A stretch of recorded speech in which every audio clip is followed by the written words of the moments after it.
우리나라의 99% 사람들은 젊었을 때는 하루하루 먹고 살기가 바빠서 노년을 구체적으로 준비하지 못하는 경우가 대부분입니다.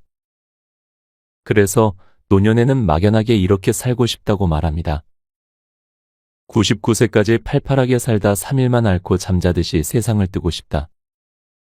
하지만 아쉽게도 현실은 다릅니다. 최근 보건복지부 통계에 따르면 우리나라의 65세 이상 노인이 3개월 이상 복용하고 있는 약의 평균 개수가 5개를 넘는다고 합니다.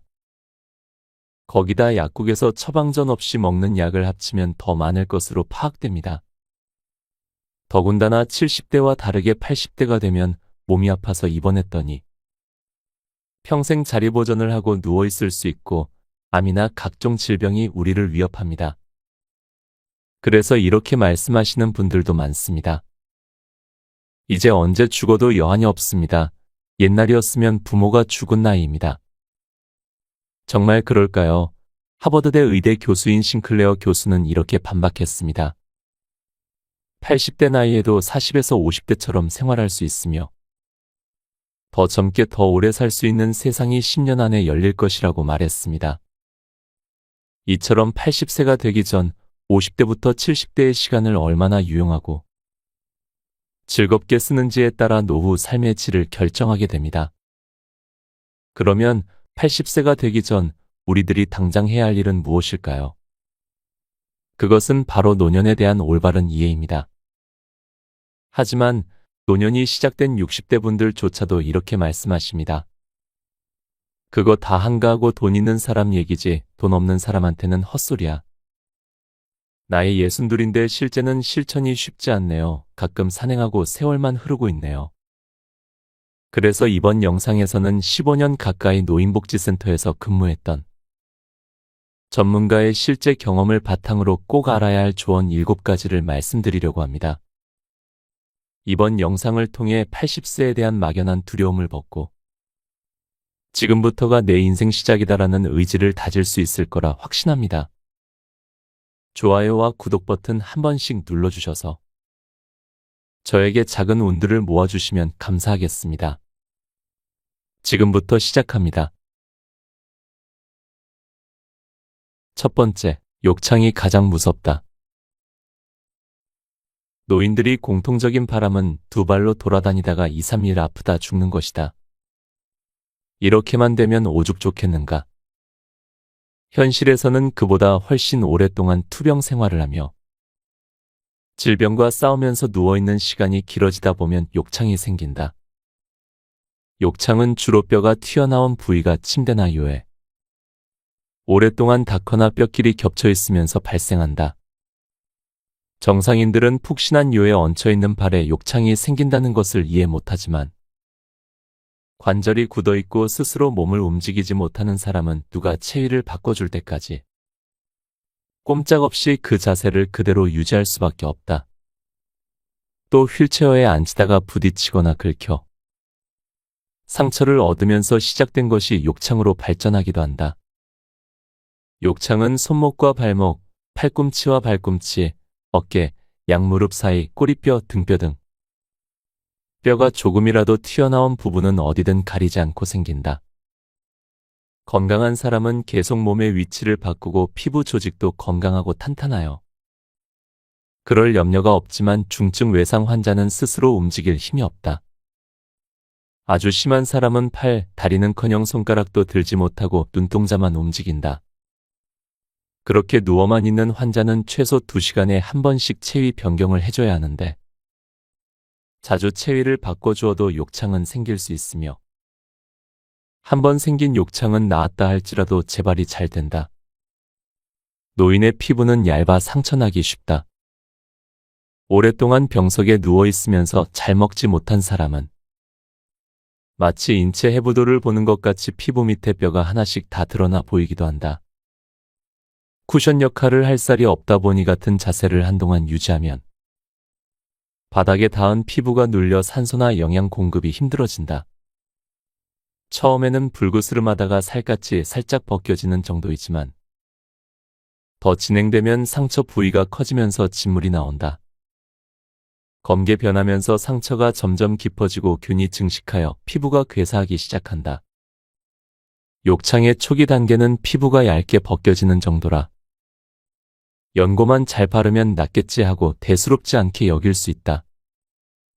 그러나 상환자는 늘 침대에 누워있는 데다 기저귀를 차 피부에 습기가 많고 이불을 덮고 있어 통풍이 안 돼 세균 번식의 최적의 조건이 될 수밖에 없다.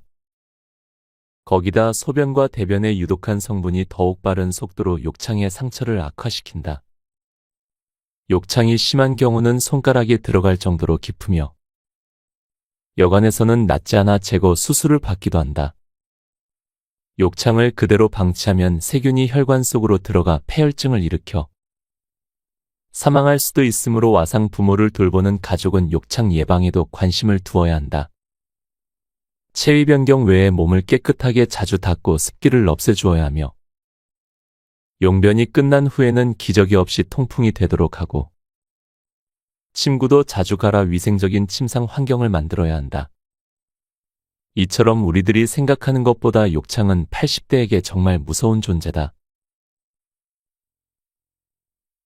두 번째, 유언장은 미리 준비해야 한다.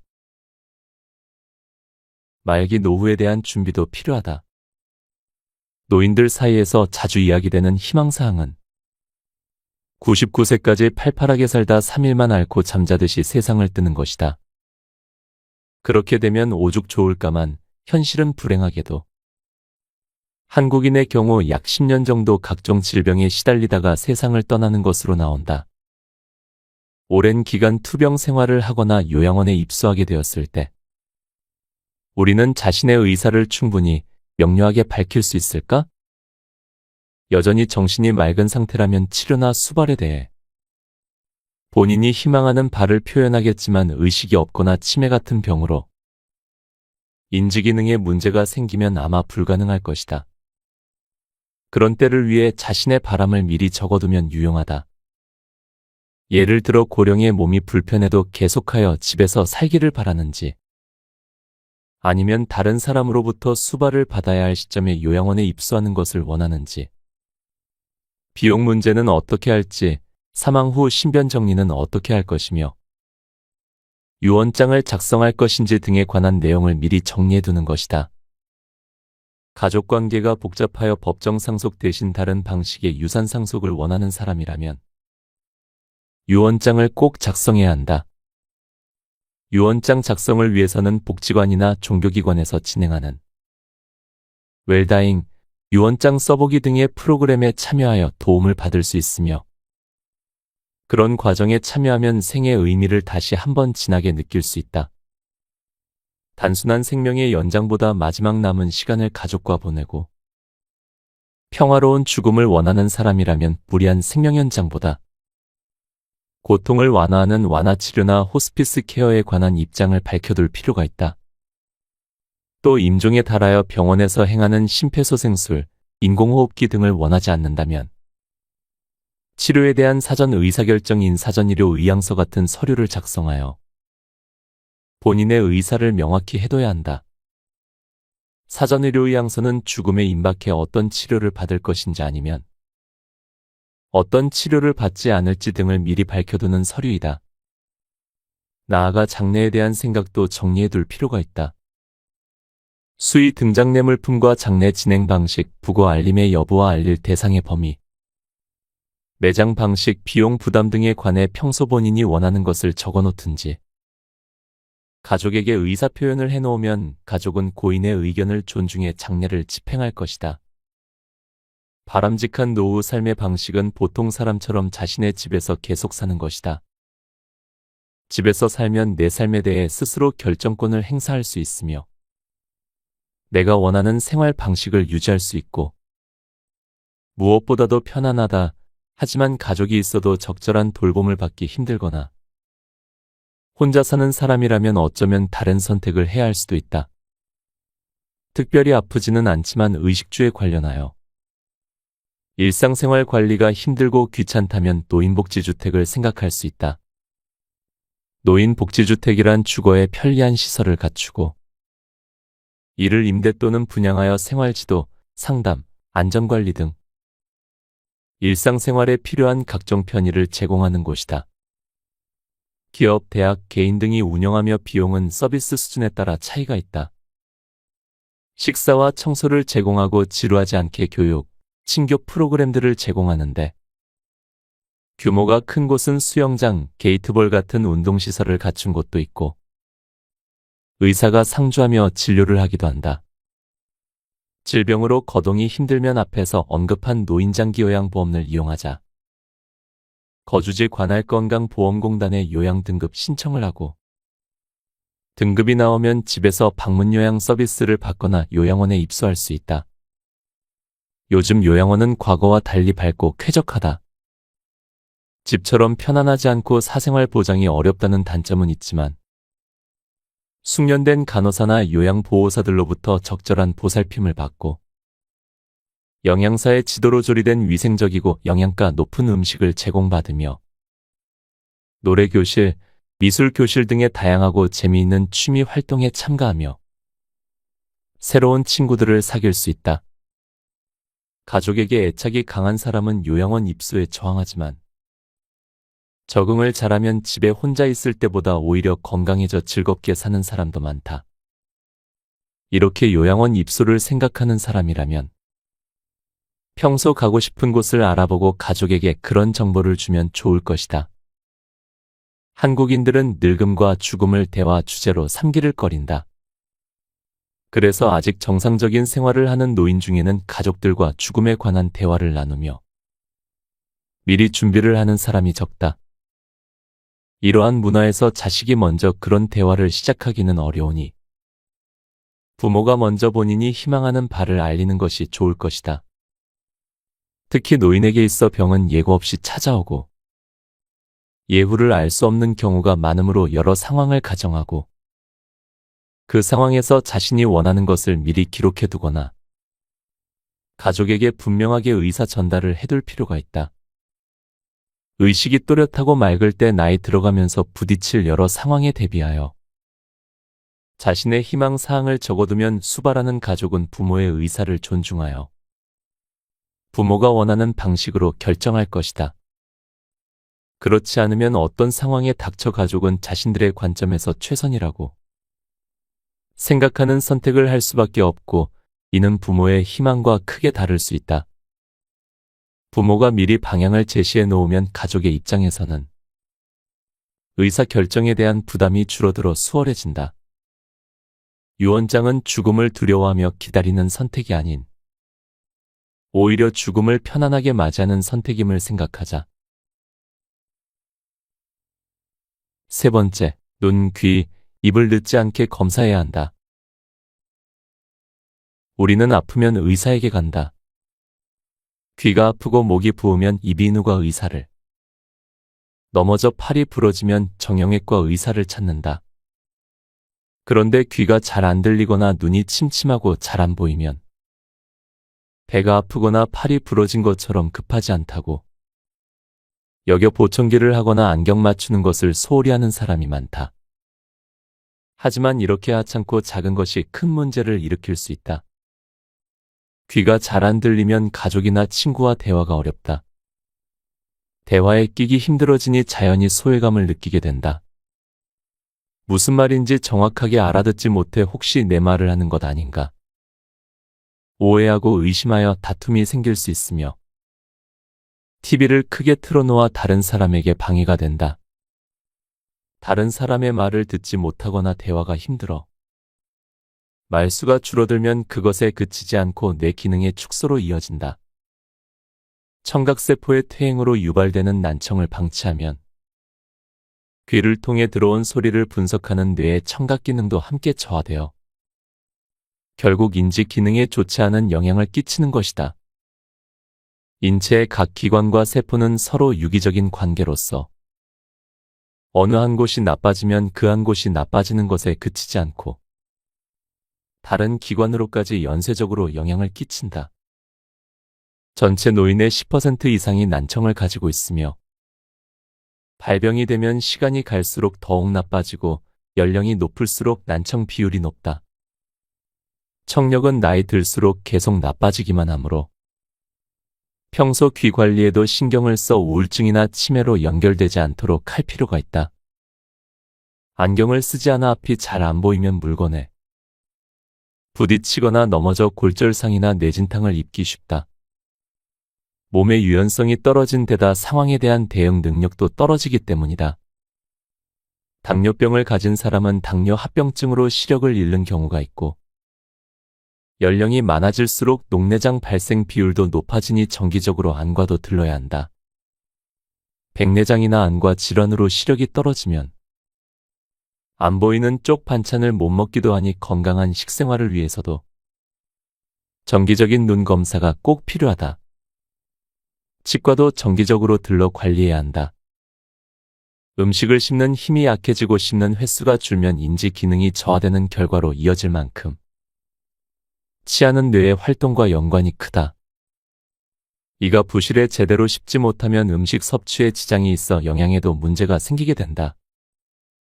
영양의 문제는 다시 면역력 약화와 질병으로 이어지므로 평소 이 관리에도 관심을 두어야 한다. 노인들의 식사를 관찰하면 덜그럭거리는 소리가 나는 경우가 있는데, 나이가 들어감에 따라 잇몸의 변형이 일어나 착용하던 틀니가 맞지 않아 나는 소리이다. 틀니가 맞지 않으면 잇몸이 아파 씹기 어려워 음식을 안 먹으려 한다. 덧붙여 독감 예방주사나 다른 예방접종은 몸 상태가 좋을 때 맞는 것이 좋다. 몸 상태가 좋지 않으면 앓거나 고생할 수 있다. 젊었을 때는 문제가 되지 않던 것들이 노년기에 들어서는 심각한 문제가 되거나 큰 사고로 이어질 수 있다. 건강검진 같은 예방의학이 중요하듯 생활에 지장을 초래할 수 있는 것들을 점검해 미리 조치를 취하는 예방생활이 노년기에는 중요하다. 나이 앞에서 장사 없다는 말은 진리이다. 몸이 노화된다는 것을 인정하고 신체적 약점이 생기면 사소한 것이라 생각하여 무시하지 말고 바로 조치를 취해 큰 사고로 이어지지 않도록 하는 지혜로움이 필요하다. 책 곁에 두고 방송 이어갑니다. 네 번째, 겉으로 보이는 것보다 안전이 중요하다. 나이든 부모가 자꾸 넘어져 걱정하는 사람들이 있다. 문턱에 걸려 넘어지고 밤에 화장실에 가다 넘어지기도 하며 욕실에서 미끄러지기도 한다. 화장실 출입을 하다 그러는 경우는 이동변기를 쓰라고 하고, 다리에 힘이 없어 넘어지는 경우는 지팡이나 여러 가지 형태의 보행 보조기를 쓰라고 권하는데 대부분 반응이 싸늘하다. 자식은 열심히 권하지만 부모들이 거절하는 것이다. 이유는 단 한 가지에 늙은이처럼 보이고 싶지 않다는 것이다. 그래서 절충안으로 밤에만 이동변기를 쓰고 집안에서만이라도 지팡이를 쓰라고 해도 역시 싫어한다. 아직 그럴 나이가 아니라고 하며 70, 80대로 누가 보아도 노인이 분명한 사람들 중에 이런 반응을 보이는 경우가 적지 않다. 어떤 사람은 화장실까지 성인 발걸음으로 5걸음만 가면 되는 거리를 다른 사람의 부축을 받아서 10분 이상을 들여서 가고 또 그만큼의 시간을 들여서 돌아오는 생활을 하고 있다. 다리가 바싹 말라서 근육이 없고 하루 종일 누워 있으므로 화장실 한번 데리고 가기란 보통 어려운 일이 아니다. 스스로 서지를 못하니 자연히 몸을 수발자에게 기대게 된다. 수발자는 자신에게 실린 노인의 체중을 어깨와 옆구리로 지탱하며 노인이 넘어지지 않도록 붙잡아야 하니 지속적으로 엄청난 힘을 받아 피로가 누적되고 나중에는 팔과 어깨에 병이 생긴다. 그래서 이동변기를 쓰라고 권하는 것인데도 여러 이유를 들면서 거절하는 것이다. 이런 반응을 보이는 것은 다른 사람 눈에 자신이 어떻게 비칠까 하는 염려와 외관상으로 보이는 미적인 요소가 큰 작용을 해서 그렇다. 그 외에 그런 보조 용구를 사용하는 것은 더 이상 자신이 자력으로 생활하는 것이 힘들다는 것을 나타내는 것으로서 자신의 무능력을 인정하는 것으로 인식해서 그러기도 한다. 그러나 그런 보조 용구는 안전과 편리 증진을 위해 나온 것들이다. 나이를 불문하고 신체 기능에 문제가 있다면 적당한 용구를 활용하여 부족한 부분을 보충하여 사고를 예방하는 것이 현명하다. 다리 힘이 없어 지팡이를 짚는 것은 등산을 하는 사람들이 산행의 안전을 위해 스틱을 이용하는 것 혹은 다리 골절로 석고 붕대를 한 사람이 목발을 짚는 것이나 마찬가지인 것이다. 남의 눈에 어떻게 비칠지 모른다는 두려움 때문에 혹은 더 나이 들어 보일 수 있다는 이유로 안전용품의 사용을 거부하면 돌이킬 수 없는 큰 화를 불러일으킬 수 있으니 부족한 신체 기능은 적절한 연구의 도움을 받아 사고를 예방하는 것이 지혜롭게 사는 길이다. 5번째, 노인 몸에는 이런 변화가 생긴다. 본격적인 노화의 단계에 들어서면 우리의 몸은 눈에 띄게 변화를 한다. 절대 원하지 않던 흰머리가 돋아나고 주름살이 얼굴을 채우며 피부가 윤기와 탄력을 잃고 처진다. 근육량이 줄어다리는 가늘어지며 엉덩이는 살이 빠져 납작해진다.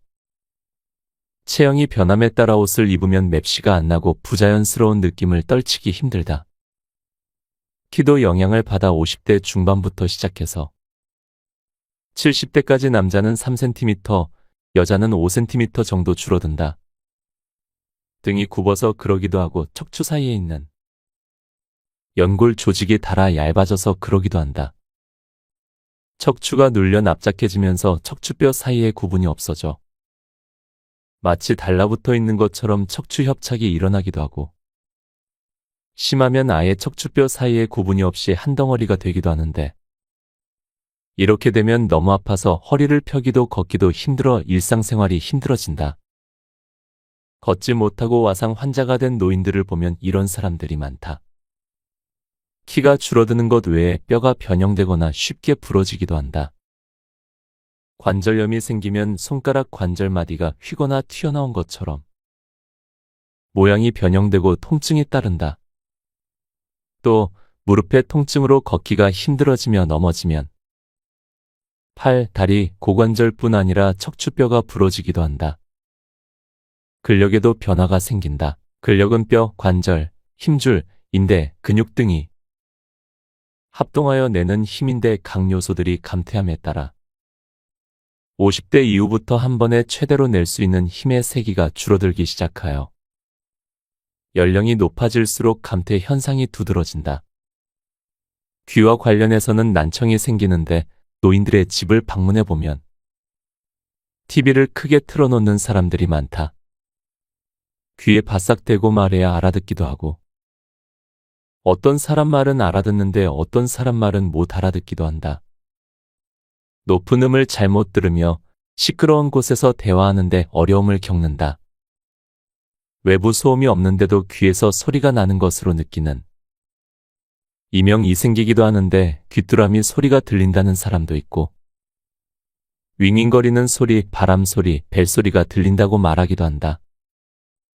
눈은 수정체가 흐려져 백내장 수술을 하는 경우가 흔한데 제때 수술을 받지 않으면 시력을 상실할 수 있다.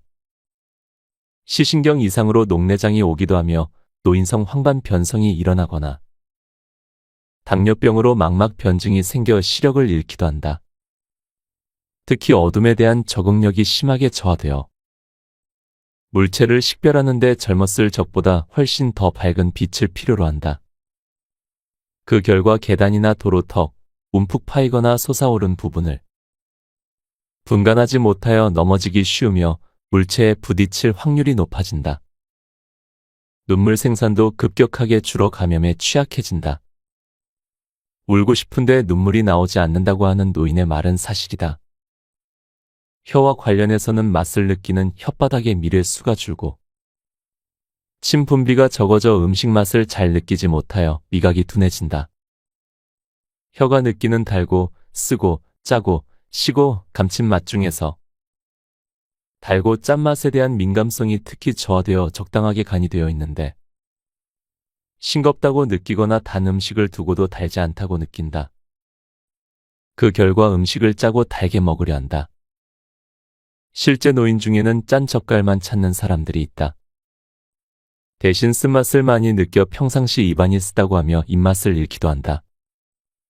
구내염 증상이 없음에도 입안이 따갑다고 느껴 매운 음식을 못 먹기도 하며 일반적으로 젊었을 적보다 매운 음식을 기피하는 현상을 보인다. 평생 먹어온 음식인 된장, 고추장, 김치에 대한 선호가 줄고 대신 단 음료나 부드럽고 폭신한 빵을 좋아한다. 후각도 떨어져 국을 끓이거나 음식을 조리하느라 불 위에 음식을 얹어놓고도 냄새를 못 맡아 태우거나 심하면 불을 내는 수도 있다. 촉각 역시 둔해져 외부의 위험한 자극을 제대로 판단하거나 분별해내지 못하여 동상에 걸리기 쉽고 전기장판에 화상을 입기도 한다. 통증에도 둔감해져 다쳐도 예민하게 느끼지 못할 수 있다. 언어 장애가 있는 경우는 표현력까지 떨어져 병이 상당히 진전된 후 늦게 발견하기도 한다. 균형 감각에도 이상이 생겨 어지러움으로 낙상할 수 있다.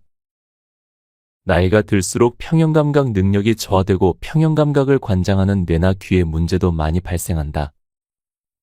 자리에서 일어났을 때 눈앞이 하얘지고 몸이 휘청거리는 어지러움을 느끼는 기립성 저혈압도 흔하다. 날씨에 대한 감각도 변하여 바람과 추위에 민감해져 바람이 불거나 추운 것을 싫어한다. 특히 뇌졸중을 겪은 사람들은 여름에도 창문을 열어놓지 못하게 하며 조금만 바람이 들어와도 금세 느끼고 싫어한다. 마비가 된 신체는 혈액순환이 안 돼 차갑고 저리고 시려 여름에도 두꺼운 옷을 입고 싶어하는 경우가 있으며 치매 환자들 중에서도 바람을 싫어하는 사람들이 꽤 있다. 이러한 변화는 자연스러운 현상이며 두려움의 대상은 아니다. 모르는 것보다 알고 있는 것이 80대를 이겨내는 방법이다. 6번째, 노인도 죽음을 두려워한다. 죽음은 누구나 두렵다. 이미 충분히 살아서 더 이상 삶에 미련이 없을 것 같은 노인들 역시 죽음의 두려움에서 자유롭지 못하다. 더 나이 들어 추한 모습 보이기 전에 가야 할 텐데 늘 입에 달고 살지만 실은 노인도 죽음을 두려워한다.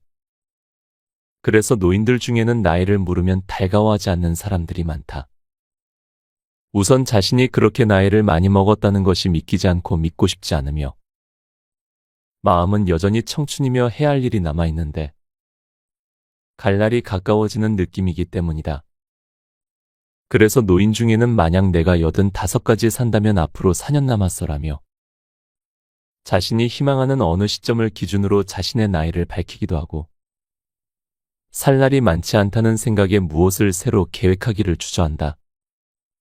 나이 들어가는 것은 어쩔 수 없다 할지라도 순하고 편안한 마음을 갖고 이제까지 잘 살아왔다고 생각하는 노인은 자부심을 갖고 죽음의 임에서도 크게 당황하지 않으며 남은 가족을 헤아리는 여유까지 갖는다. 이에 반해 아직 삶의 목표를 달성하지 못했거나 소망을 이루지 못했다. 또는 아직 해야 할 일이 있다고 생각하는 노인은 걱정에 사로잡히게 된다. 남은 시간이 얼마 남지 않았다는 조급한 생각을 머리에서 지우지 못해 늘 초조하고 불안해하며 결국 이런 태도로 인해 가족과의 관계가 불편해질 가능성도 커진다. 가족의 따뜻한 관심과 사랑은 죽음에 대한 불안감을 덜어줄 뿐 아니라 죽음을 온순하게 받아들이게 도와준다. 부모가 나이 들므로써 겪는 신체적 한계와 곤란을 이해하고 필요한 부분을 지원해주면 부모는 활기차게 살다가 감사하는 마음으로 삶을 마감할 것이다. 노인이 보이는 이러한 마음가짐과 태도는 가족에게 사랑받는 길이며 사후 존경받는 부모로 남는 길이기도 하다. 누구나 나이가 든다. 나이가 들어도 사랑받고 싶어하는 건 똑같다. 나부터 옆 사람에게 따뜻한 마음을 전해주자. 7번째, 한 번 안 쓴 관절은 다시 쓰기 힘들다. 노인 중에는 몸의 기능이 원활하지 않고 몸에 마비가 오거나 힘이 없어 팔, 다리를 제대로 못 쓰는 사람들이 많다. 그런 부위는 혈액순환이 잘 안 되어 차갑고 아프다. 그러다 보니 더 안 쓰게 되어 관절이 굳는다. 한 번 굳은 관절은 펴지기 힘들고 일상생활에 지장을 주며 잘 서지 못하게 되어 낙상 등 큰 사고로 이어진다. 몸 전체를 쓰면 좋지만 불가능하다면 남아있는 기능이라도 오랫동안 유지시켜야 한다. 예를 들어 뇌졸중으로 왼쪽이 마비되었다면 오른쪽 팔, 다리는 쓸 수 있으니 그 기능을 살려서 오랫동안 쓸 수 있도록 해야 한다. 몸이 아프다고 안 일어나고 안 걷고 안 쓰면 결국 영원히 몸을 못 쓰게 될 확률이 높아지기 때문이다. 그렇기 때문에 노인이 수행하는 신체 기능이 굼뜨고 어설프더라도 격려와 칭찬으로 용기를 잃지 않도록 하는 것이 중요하다. 신체 활동 기능을 포기하면 무력감에 빠지고 이는 다시 인지 기능의 저하로 이어짐을 유념해야 한다. 예를 들어 화장실을 모시고 가는 것이 귀찮고 힘들어 기저귀를 채우면 그나마 움직일 기회를 잃어 침대에 누워서 지내게 됨으로써 몸의 관절이 굳어 결국 와상으로 진행되므로 기저귀는 최후의 선택으로 보류하는 것이 좋다. 만약 손의 기능이 저하되어 젓가락질을 못한다면 집게나 포크를 쥐어 주어 계속 손가락을 이용하도록 격려해야 한다. 가능하면 오래 자신의 몸을 움직이고 수저나 젓가락 같은 도구를 이용할 수 있게 하는 것은 무척 중요하다. 인간은 스스로의 힘으로 자신의 문제를 해결하고 타인의 간섭을 받지 않으며 프라이버시가 보장되는 자주적인 삶을 살 때 스스로에 대해 자부심을 느끼고 자신감을 유지한다. 그에 반해 일상생활을 타인에게 의지하게 되면 무력감에 빠지고 삶의 적극성을 잃게 된다. 타인에게 삶을 의지하면 돌보는 상대에게 부담이 되기도 하지만 당사자는 삶의 목적을 상실하게 된다. 스스로의 의지에 따른 독립적 생활이 가능하려면 자신의 힘으로 일상생활을 운영할 수 있어야 한다. 신체의 일부 기능이 저하되어도 남아있는 잔존 기능을 살리면 일상생활은 충분히 가능하다. 잔존 기능을 유지하려면 가족의 도움이 필요하다. 할 수 있다고 격려하며 도와주자. 그리고 서두르지 말고 충분한 시간을 주고 칭찬하자. 칭찬은 동기부여가 되므로 가족의 사랑을 받기 위해서라도 주어진 일을 열심히 하게 된다. 가벼운 집안일은 스스로 하도록 두고 도움을 주되 최소한도로 하여 가능하면 스스로 몸을 움직이도록 유도하는 것이 좋다. 예를 들어 콩나물 껍질을 벗겨 달라고 부탁한 후 어머니 덕분에 콩나물 다듬는 시간을 벌었네요. 안 그래도 할 일이 많아 어쩌나 걱정했는데 감사해요. 하면 노인은 가족이 해주는 밥만 먹고 할 일 없이 시간을 보내는 무의미한 존재가 아니라 자신도 가족에게 도움이 된다는 생각에 뿌듯해하며 삶의 적극성을 잃지 않는다. 곁에 두고의 짧은 생각. 우리의 노년기는 우리가 지금 하는 선택에 의해 결정됩니다. 우리가 건강하고 활기차게 살기 위해 노력한다면 싱클레어 교수가 말한 바와 같이 80대에도 40에서 50대처럼 생활할 수 있는 미래는 그리 멀지 않습니다. 이는 단순히 장수하는 것을 넘어서 질 높은 삶을 오랫동안 유지하는 것을 의미합니다. 건강한 노년기를 위한 우리의 노력은 일상생활에서부터 시작됩니다. 균형 잡힌 식단을 유지하고 꾸준한 운동을 생활화하는 것이 중요합니다. 여기에 정신적 건강을 위해 취미 활동을 즐기고 사회적 관계를 활발히 유지하는 것도 필수적입니다. 또한 스트레스 관리와 충분한 휴식은 신체와 마음의 건강을 유지하는 데 중요한 역할을 합니다. 이러한 노력은 단기적인 효과를 넘어서 장기적으로 우리의 삶의 질을 향상시킵니다. 건강한 생활 습관은 많은 질병을 예방하고 우리의 신체적, 정신적 능력을 최대한 유지할 수 있게 도와줍니다. 이는 노년기에도 독립적이고 활동적인 생활을 가능하게 하며 우리가 소중히 여기는 일과 관계를 계속해서 즐길 수 있게 합니다. 또한 지금부터 건강한 생활 습관을 실천함으로써 우리는 미래의 의학적 발전을 더욱 효과적으로 활용할 수 있게 됩니다. 현재 과학자들은 노화를 늦추고 건강 수명을 연장하는 다양한 연구를 진행 중입니다. 우리가 이미 건강한 기반 위에 있을 때 이러한 혁신적인 치료법과 기술은 우리의 삶을 더욱 풍요롭고 의미 있게 만들 것입니다. 나이 드는 것은 어쩔 수 없는 세상의 이치이지만 어떻게 하루하루를 살아가는지는 우리의 선택입니다. 조금은 여유롭게, 조금은 모든 것에 감사함을 느끼며 하루를 지내보는 건 어떨까요? 오늘도 함께 해주셔서 감사합니다. 책, 노년의 삶을 읽고